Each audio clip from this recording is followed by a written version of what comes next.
kemudian pelak ya namanya, pelaknya Pelak, itu sudah setengah habis sehingga dia tidak bisa bergerak lagi di landasan, itu yang menyebabkan dia mentok di situ dan penumpang harus diturunkan di landasan.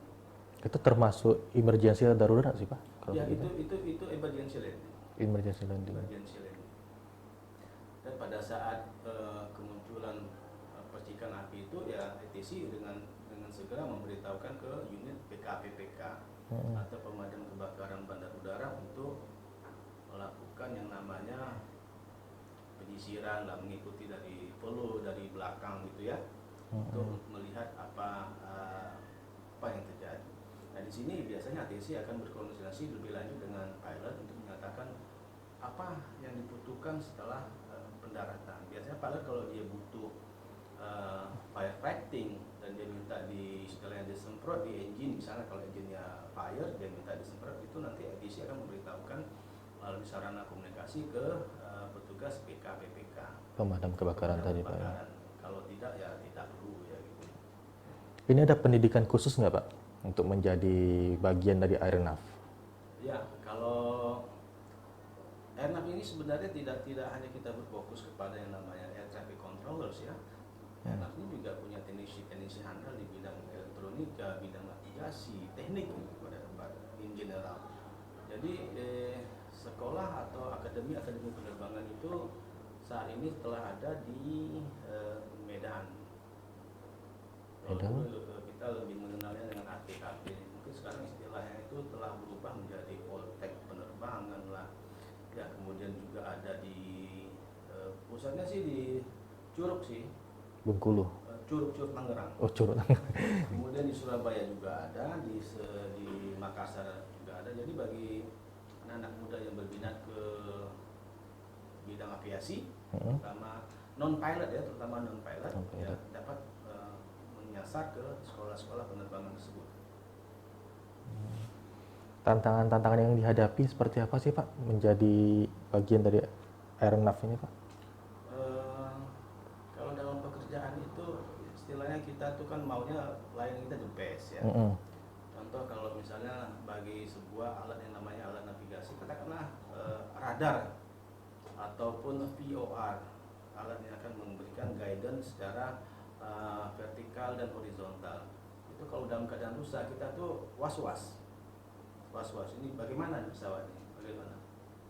Kita kan nggak tahu di atas ya. Kemudian kalau ATC dalam memandu pesawat itu gregetnya akan beda dalam kondisi cuaca biasa dengan kondisi cuaca hujan dengan visibility yang sangat low. Nah, itu beda apa ini istilahnya apa, adrenalinnya itu berbeda. Ya. Oh jadi terpengaruh juga ATC yang ada di bandara dengan pilot itu saling.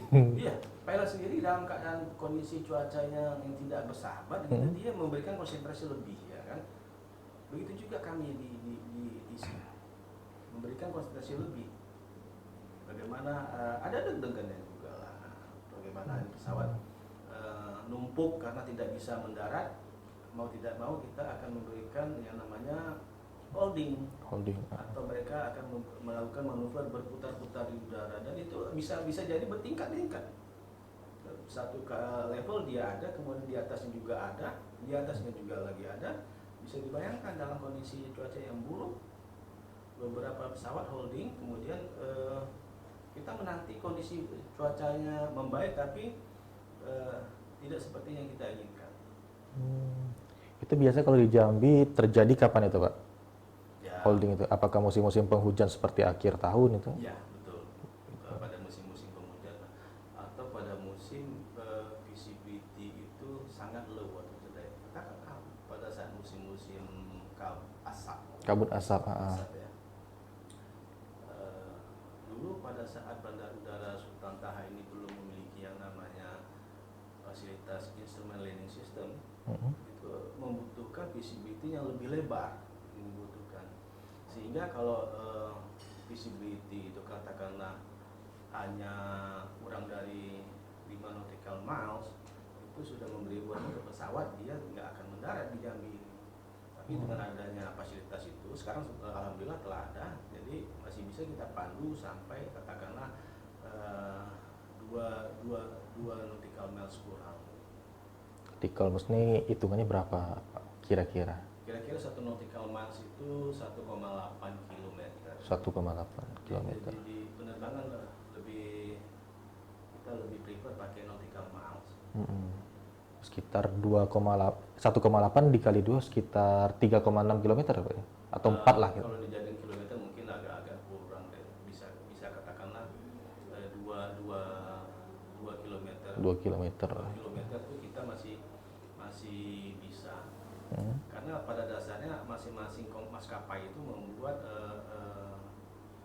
tingkat visibility yang dibolehkan untuk mendarat ini berbeda-beda.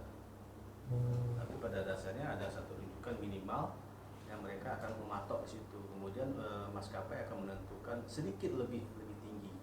Ya. Misalnya kita mempunyai namanya charge, ada chart untuk approach itu, di situ mengatakan katakanlah minimal visibility 1.800 km, 1.800 meter atau 1,8 kilo. Itu baru boleh masuk. Tapi maskapai katakanlah maskapai A itu menentukan kami 2.000 deh baru boleh mendarat. Artinya mereka menaikkan 200 meter gitu kan, dan itu diperbolehkan. Ya nggak boleh kurang dari 1.000, kurang dari yang ditentukan. Jadi minimal 1.800 patokan itu ya. Katakanlah seperti itu. Jadi kalau kita minta 2.200 atau 2.000 itu masih kalau mereka bisa menentukan lain, bukan kita yang menentukan.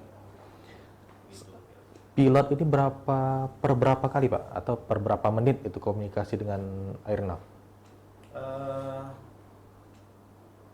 Komunikasi itu biasanya pada saat yang memang dibutuhkan. Misalnya kalau mulai dia taksi ya, setelah di pushback sama pushback car di airport, kemudian dia taksi. Nah, kemudian begitu telah diberikan instruksi ya diam. Dia taksi melakukan pergerakannya sampai di ujung landasan, dia nanti kontak lagi. Kami ready for take off. TC memberikan clear for take off seperti itu. Take off nanti TC manggil, nanti report pada ketinggian sekian ya, seperti itu. Pada ketinggian sekian yang telah disepakati tadi, yang telah diinstruksikan tadi, nanti pilot akan otomatis report. Jadi ada ketinggian tertentu atau jarak-jarak tertentu yang membuat. Jadi tidak ada istilah per sekian detik atau per sekian menit harus berkomunikasi, tidak. Kalau kayak darurat tadi mesti Pak. Kalau darurat ya kan itu kan akan muncul secara otomatis ya. Kita kalau dalam kondisi darurat itu akan berkomunikasi, apa yang kita butuhkan itu secara otomatis akan timbul. Kami pengen tahu juga nih Pak, pengalaman Bapak selama di air navigation Pak. Ini ada nggak Pak pengalaman kita menangani pesawat itu yang paling bisa dibilang wah ini mengerikan banget gitu, baik di Jambi atau mungkin Bapak di tempat tugas sebelumnya Pak? Ya, yang paling deg-degan itu kalau kita memang menangani atau melayani traffic ya, pesawat yang memang dalam keadaan emergency atau menuju emergency. Ya. Emergency itu kalau memang nyata-nyata dia telah men-state atau menyatakan kami emergency. Biasanya kita pakai istilah Mayday. Ya, pernah dengar ya? Mayday ya, itu atensi kalau sudah Mayday itu sudah memberikan atensi yang sangat besar.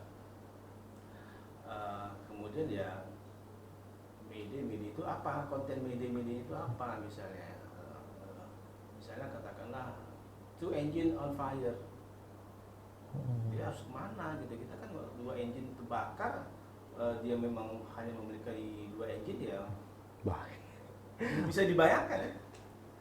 Kemudian dulu di tempat saya bekerja sebelum di Jambi ini itu ada saya menangani pesawat yang namanya pesawat lintas sih sebenarnya. Pesawat itu tidak menuju ke airport tempat saya bertugas, tapi dia dari Timur Tengah menuju ke Singapura. Di tengah perjalanan dia mengalami yang namanya seperti cabinnya itu timbul smoke atau asap. Asap. Jadi mereka khawatir. Dalam kejadiannya di sekitar pukul 12 dini hari, kita airport sudah tutup. Tapi ada istilahnya tempat kita bekerja di telah tutup, tetapi adjacent atau airnav yang di bertetangga dengan kita, katakanlah kalau Jambi ini dia karena nggak 24 jam, jadi tetangganya atau adjacentnya adalah Palembang. Palembang lebih operating hours-nya lebih lama ya. Mereka yang masih standby kemudian ya istilahnya airnav yang standby-nya lebih lama, dia akan memberitahukan ini ada pesawat dalam kondisi emergency untuk mendarat di tempat yang airport yang lebih besar. Itu waktu nggak sempat lagi. Tempat Anda yang walaupun Anda telah tutup, di situ yang paling memungkinkan. Untuk itu tolong buka airport. Ya kita buru-buru panggil teman-teman, ayo masuk dinas, ini emergency, naik ke tower, ada yang standby tempat lain. Di situ kita juga berkoordinasi sama airport ya untuk standby di yang namanya pemadam kebakaran bandar udara. Alhamdulillahnya pesawat yang kami tangani itu dia masih sempat untuk mendarat di bandara yang dia di tempat kami bertugas pada saat itu, dan dia mengucapkan terima kasih karena telah dibantu untuk pendaratan. Kalau tidak dibantu kami tidak tahu akan kemana mendarat. Bisa-bisa kami mendarat di laut kata mereka. Betul-betul darurat berarti gitu, Ya, Pak. hal seperti itulah yang akan membawa kita sedikit deg-degan atau memacu adrenalin kita. Itu kita emergency itu berapa menit sih Pak persiapannya? Kayak kan kalau yang namanya transportasi udara ini detik per detiknya itu sangat dihitung, Pak. Iya. Itu berapa menit Pak kita dapat informasi kemudian kita langsung siapkan bandaranya? Ya kalau kita mendapat informasi dalam jam kerjanya, dalam operating hours, ya kita kan standby terus di situ ya. Jadi kalau pesawat itu mengalami emergency, ya kita memang sudah ada di situ terus. Oh, tetap ada di sana. Ya, kecuali seperti yang saya bilang tadi, airport telah tutup, tiba-tiba kita dapat informasi ada pesawat yang memang harus mendarat di tempat kita bekerja karena itu yang paling dekat untuk mereka. Nah, kalau kita mengalami di tempat kita bekerja yang pada saat itu kita masih open, katakanlah, ya kita layani. Seberapa waktu yang dibutuhkan untuk mendarat itu sangat tergantung tipe pesawatnya, tergantung kondisi yang ada di sekitarnya itu. Kita nggak bisa tentukan itu, karena kita yang mengalami. Pilotnya juga harus pintar-pintar ini seperti Pak. Ya, Nggak bisa Pak. sudah pasti. Di Jambi sepertinya belum berapa tahun lalu Pak, pernah kejadian juga nih pesawat mendarat darurat tengah malam. Iya. Itu gimana Pak ceritanya Pak? Ya, itu Kita menanganinya. Malaysian Air Service atau MAS ya, rute dari Soekarno-Hatta menuju ke Kuala Lumpur. Kuala Lumpur. Di tengah perjalanannya dia merasa fuelnya itu habis. Bahan bakar. Indikator di instrumennya itu menyatakan fuelnya itu mau habis. Nah, dari itu kami dapat informasi pesawat itu masih ditangani oleh Jakarta.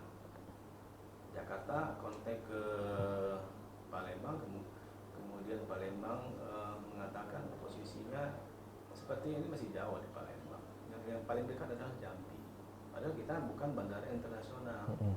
Permasalahannya adalah kalau bandara internasional ada yang namanya CIQ, Custom Immigration Quarantine. Itu wajib, kita nggak punya. Tapi mau nggak mau dalam kondisi yang sangat emergensi yang kita terima, hal-hal seperti itu kita harus kita abaikan. Keselamatan adalah hal yang paling utama. Jadi mereka mengatakan fuelnya menurut indikator yang ada di instrumen habis, kan nggak mungkin dilanjutkan penerbangan. Jadi pesawat itu diarahkan oleh Jakarta Control untuk mendarat di Jambi. Dan kita juga sebenarnya sih udah close. Udah tutup juga. Udah tutup juga. Tapi teman-teman ya karena dapat informasi itu kita perintahkan untuk naik kembali. Airport juga kita kerja berkoordinasi untuk standby. Rupanya pesawat itu hanya indikatornya saja yang error. Fuelnya sebenarnya Masih ada berarti. tidak kurang. Nah, jadi mereka istilahnya mengiriman ya. Pada saat itu juga ada teknisi sebuah maskapai ya, kan harus sebutkan mereknya. Teknisi itu yang minta bantu untuk mengecek indikatornya itu error apa enggak. Pada saat itu kenyataannya didapati fuelnya tidak kurang. Fuel justru. Ibaratnya kalau kita pakai kendaraan darat ini speedometer itu. Ya. Itunya itu ya. Speedometernya habis. Minyaknya habis. Minyaknya habis, rupanya masih ada. Padahal masih ada, jadi indikatornya aja penunjuknya itu yang salah. Berat juga berarti, ada tantangan-tantangan tersendiri yang kita hadapi sih Pak ya. Pak, boleh nggak Pak minta closing statement ya Pak kepada masyarakat, khususnya untuk agar lebih aman dalam naik transportasi udara gitu Pak? Ya. Apa tipsnya?